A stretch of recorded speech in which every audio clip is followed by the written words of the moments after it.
Hello, I'm Catherine Bruce, Vice President of Marketing at Acuity Brands, and we're partnering with IndustrialSage to bring you bright ideas. Today, we start our series focusing on industrial spaces.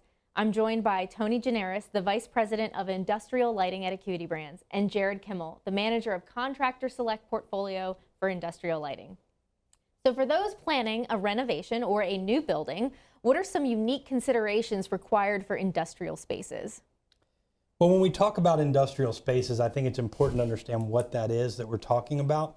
So in an industrial space, think warehouses, think manufacturing facilities. Unlike a typical residence or a commercial office space, when you think of those spaces, you're thinking of a lot of machinery. So a fork truck, for instance, or in a manufacturing facility, you have a lot of presses. And so when those operate, every time that they're turned on, it creates a fluctuation in the voltage in the facility. You also think about the HVAC system, the heating and air, those big units on top of the roof in those facilities. Every time those turn on and off, it creates fluctuation. So you see voltage fluctuations, you get a lot of noise in the line, and sometimes you even see surge that goes through and creates that fluctuation that's out there. All of these can create issues to unprotected lighting that is not suitable for an industrial lighting application. Another area that you see is elevated ambient temperatures. By that, we're talking about the heat in the space. Think about these facilities. A lot of them have metal roofs.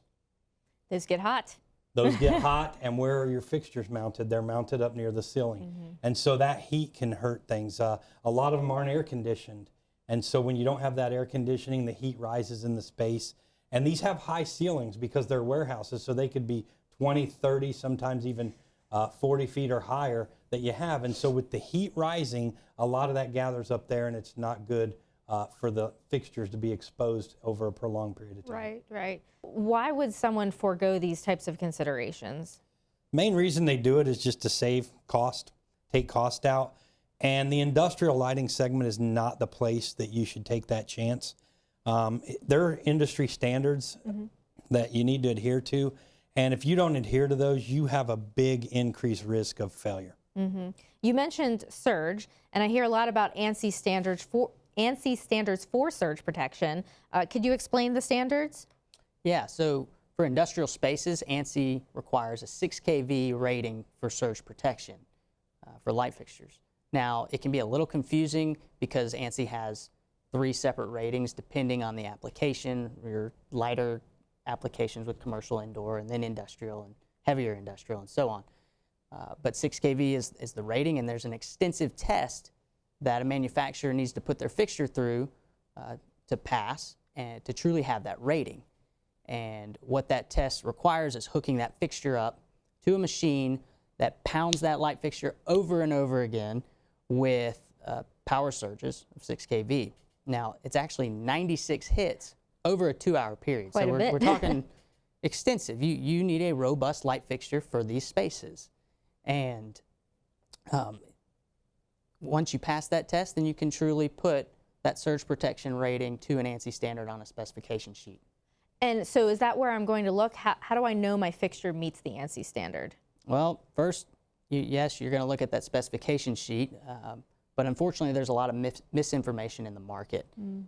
We've done a lot of research, brought a lot of other fixtures from other manufacturers into our labs and tested them.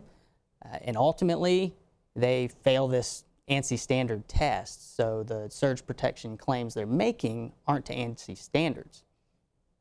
And at Lithonia Lighting, if we're developing an industrial fixture, we're going to be putting it through this test, making sure it passes, so that we can put that rating on the spec sheet with that ANSI standard methodology next to it. So what happens if I have a fixture that doesn't meet the standard?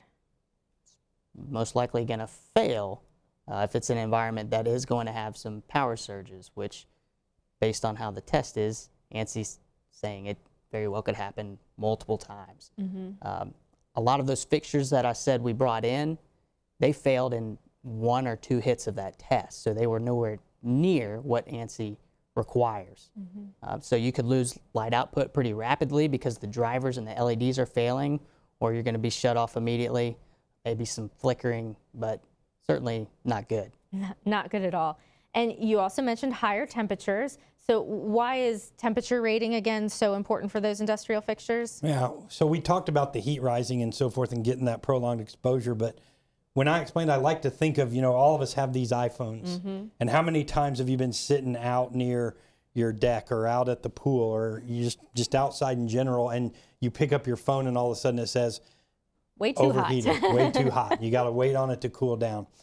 That's a perfect example. The same components are in an LED light fixture that go into this in terms of the electronics, and that heat is going to impact and damage that over time. And so the technology within this fixture results in decreased performance. And even if it cools off later, it still gets damaged, and that damage is being done, especially if it happens over and over.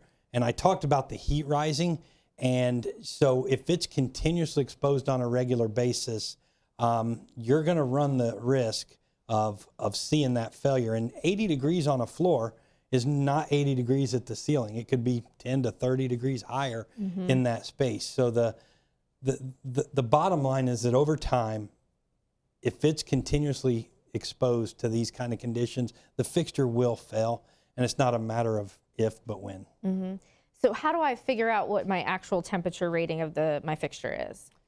Yeah, so first place people are going to look is the specification sheet. And a lot of manufacturers may use the terminology operating temperature, but that's not true ambient temperature performance. Then you're going to want to look for a label visible to the installer on the fixture. And if that doesn't tell you the ambient temperature performance rating that matches the spec sheet, then that's not a good sign. And if there's no label like we see on some of these fixtures, per UL inspection standards, that fixture is rated for just 25C. Well, that's just 77 degrees Fahrenheit, and think about a lot of these industrial applications, that's not going to cut it. Right. And the impact of that could be? Oh, you're going to lose your light output pretty much every day it operates. You've got a fixture operating outside of its safety limits now. Now could potentially lose a significant amount of light output, significant amount of life left on those drivers and LEDs that are having to work a lot harder. So yeah, you're going to be out of IES compliance for these applications where safety is a big deal. Compliance is definitely important, and I'm hearing these are two key factors that really impact the performance of an industrial fixture. Yeah, I think just the two we hit on, and there are many others, but when you talk about temperature ratings, you talk about surge issues that happen, they could result in fast failure. And think about what we were talking about. Many times you have employees in these workspaces. They're A, trying to do a task, B, trying to stay safe. And so if you have these fast failures, it's going to result in unhappy customers. And so not only on the safety perspective, but think about it from a resale. You're going to have a bruised reputation if you're out pushing some of these products that are not industrial rated products, and you risk loss of repeat business as well. So one thing we do, and you have our assurance on at Lithonia Lighting, is we design our fixtures with all of this stuff in mind. So we're going to make sure we adhere to the standards. It's not only about creating a fixture that works for us, but we want to provide that positive customer experience and give you that peace of mind that it's going to work right in the application. Well, thank you both for joining us and kicking off our Bright Ideas series, giving us a lot to think on. So much so that we are going to continue the conversation about industrial lighting in our next episode. We're going to deep dive into some trends and concerns, so please tune in.